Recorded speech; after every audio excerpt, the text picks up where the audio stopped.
Studios that airs on CBS. It films some of the stages coming up on the right, and it uses vehicles like those. The show for Pure Genius.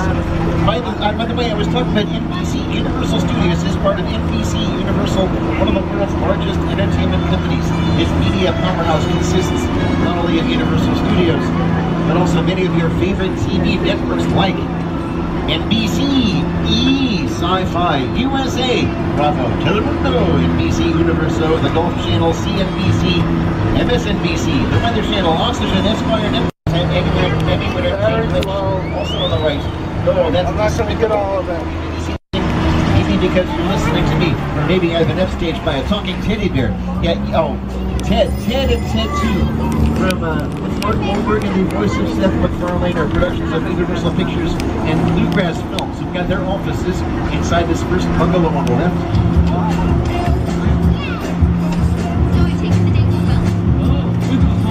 These bungalows have got production offices for some of the other top production companies in Hollywood, such as Illumination Entertainment, our animated features division, giving us mirrors such as Despicable Me, and coming up on the left is Bungalow 5195. Currently home to the De Laurentiis Company, you can see there's a familiar profile next to the front door.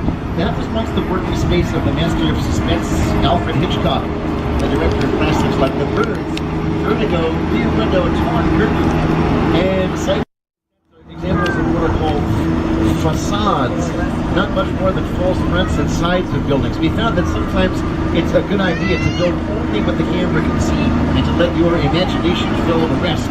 Also here, what appears to it's not Santa or the reindeer, it's Krampus, everybody. Somebody was bad. It's our Krampus base. They're bad, they get visited by Krampus. And we're now going to have London Square, which has appeared as places like Belarus for the ABC series Marvel's Agents of S.H.I.E.L.D. Also, our New York Street was recently the location of an obstacle course used for 2 rounds in one of season 8 of the reality series American Ninja Warrior, which you can now catch on NBC. And some of these metro sites also bring up quite often episodes of the Mini Project. Now it's time for the Jimmy Project, live from New York, or New York Street, and almost live. Here's my co-host Jimmy Fallon. Hey everyone, welcome to New York. I got my start right here in New York on Saturday Night Live. This is actually my old neighbor. I once got mugged over there. That old woman, tough lady. This is my favorite hot dog guy. Hey buddy, how's it going? Remember me? No. Just like old times. Gotta love New York City. I'm walking here.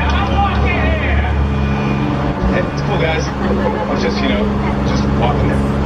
So it's not exactly New York, but a lot of times when you see New York in the movies, it was shot right here on the Universal Metro sets. If you can make it here, you can make it anywhere. Even if you make it here on the Universal lot.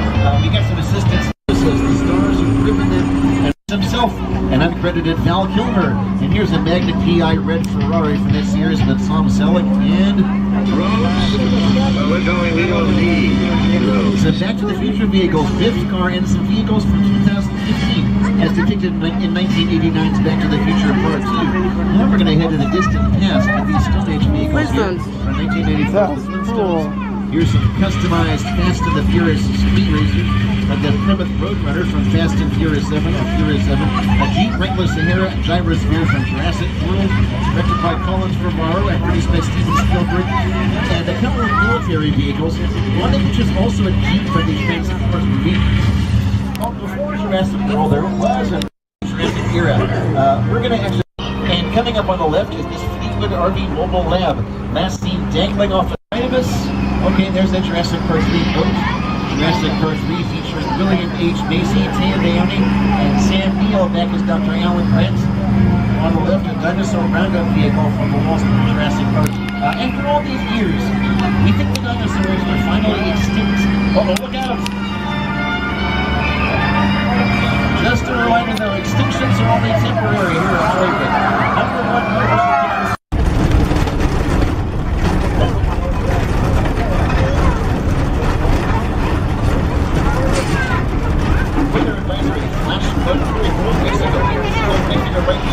Being used today by some students and faculty of the New York Film Academy.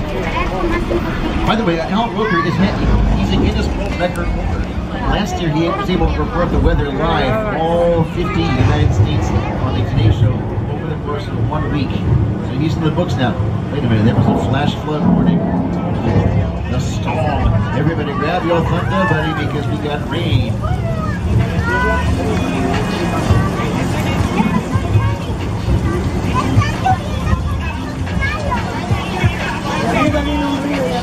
This isn't too bad. No, I think we can handle this. Except, does anybody happen to hear a low rumbling sound off in the distance?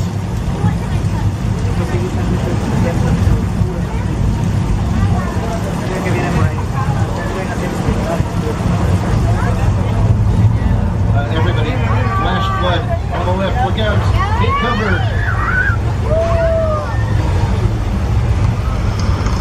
It's okay, everybody. The flooding results from thousands of gallons of recycled water coming from the tanks at the top of the hill. The recycled water from old Mexico, Texas. To the left of us is going to be a western filming area known as 6 Points, Texas, which will soon be appearing in the film Live by Night, directed by and starring Academy Award winner Ben Affleck. Also, recently a showdown took place here. This town ain't big enough for the both of us, Jimmy Fallon. Well, I ain't going anywhere, Jimmy Fallon.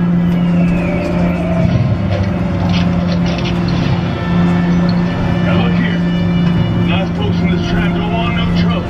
They just want to check out 6 Points, one of the oldest sets on the Universal line. I was just where John Wayne and Jimmy Stewart shot a few of their westerns. That's right. That's where I aim to shoot you. Looks like we got ourselves a Mexican standoff.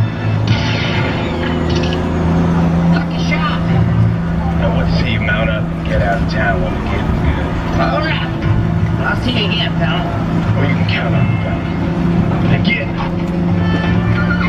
This is the beginning of a beautiful friendship. We just have to talk it out, that's all. Jimmy and Ginny are going to talk it out. You know, I've been making references to the Ted movies during the tour here. Coming up on the left is this big beige cylindrical structure used for an underwater sequence in Ted 2. We can fill this tank with water, throw the actors inside, and then film them from patches on the outside. That was where SNL's Dan Aykroyd, Tom Hanks, and Alexander Paul they battled a giant snake in the Dragnet movie. Ahead of us are the Lion Estate signs that mark the entrance to Marty McFly's subdivision in the Back to the Future trilogy with Michael J. Fox, who also appeared in Peter Jackson's 1996 horror comedy The Frighteners. Speaking of Peter Jackson, here's a scene from 2005's King Kong. Techniques that have been around since the earliest days of filmmaking. On screen, it looks absolutely real. Unless, of course, a pesky duck happens to swim through your shots. We're going to go now, if we're looking at something really little, we're looking at something really big. We're going to test the Gold Monkey Satellite Antenna Facility, home to these large satellite dishes that transmit the signals for the NBC and Telemundo networks. Also coming up on the left here is our prop department. And ahead of us, a filming area where these props can mainly be put to good use. Little Europe, which serves as the main town square as the title location for the series. The Good Place with Kristen Bell and Ted Danson. And as we watch the show, you know that yogurt place, it's a recurring theme on The Good Place. Up there where it says yogurt in 3 different spellings. Yes, all 3 of these sequences you're about to see here were shot right there. We can transform these sets into nearly any country for filming, European or otherwise, doing things like changing the language of the sites. So you'll find them. Mi chiamo Jimmy Fallon e tu un grosso bottino di vino.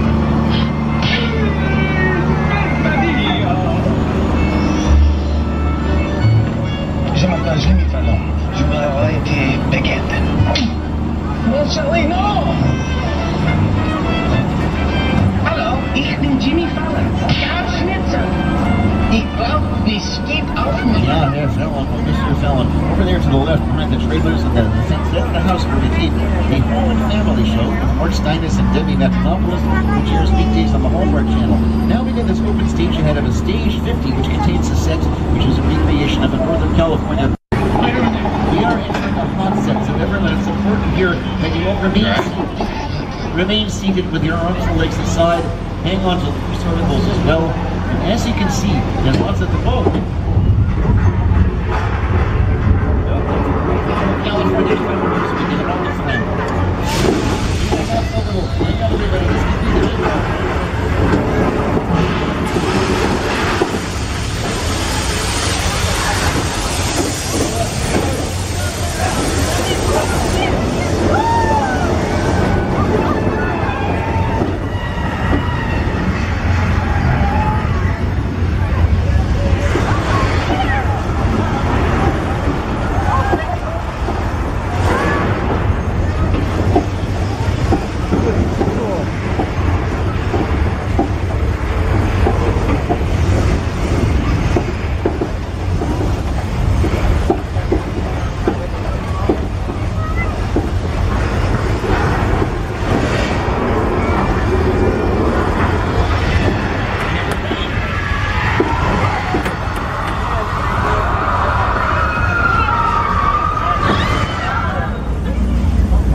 Oh, the white water loves it.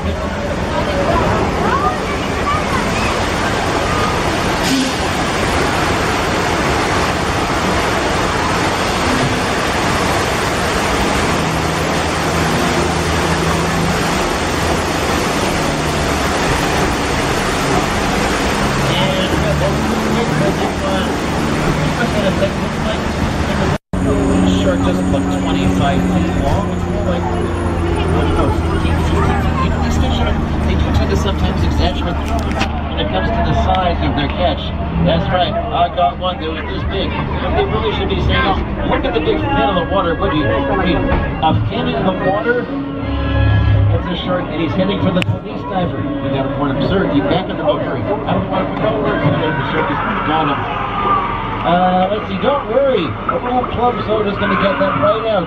Oh no, blood, blood, blood. And death. Seconds into the overlook.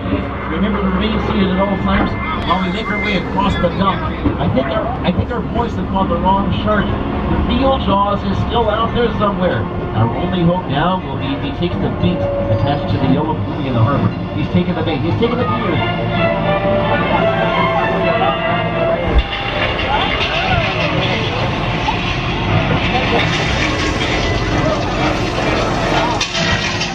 On the right, look out!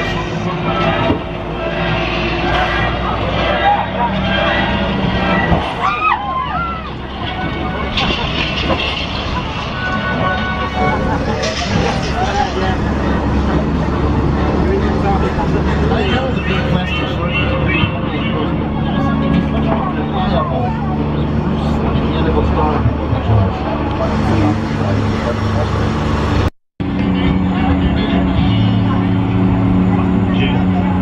Over here to the left is Colonial Street, now being used for a corporate event. You might know Colonial Street also was Victoria Lane from ABC's Desperate Housewives.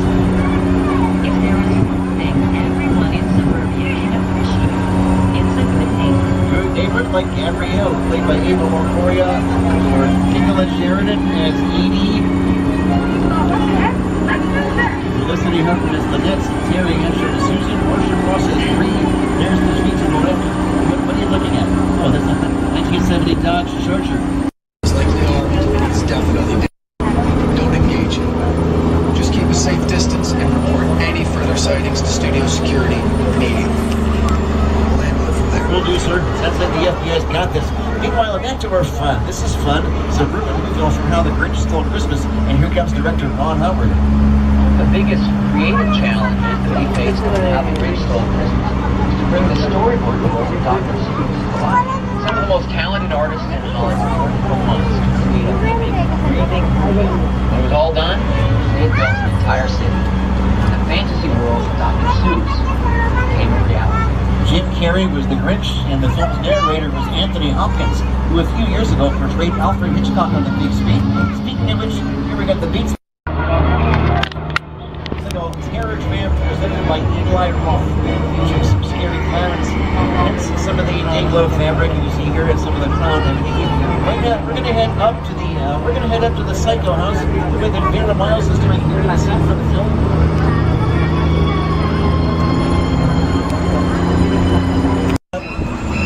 One of the most impressive movie sets ever created, the spectacular crash site from Steven Spielberg's War of the Worlds. This is what's left of the neighborhood where Tom Cruise hid out at a scene for the film, and that's an actual plane which was destroyed specifically for this incredible scene. In your plane crash site set is perfect example of a set that is all designed around the vision of the studio. We forget to sit down and talk about that Ron Woodruff said right in the big neighborhood. Because it's just something you don't see. Now, if you like, you can stand up and move around for some photos or video, but please remain on the tram. You're doing good.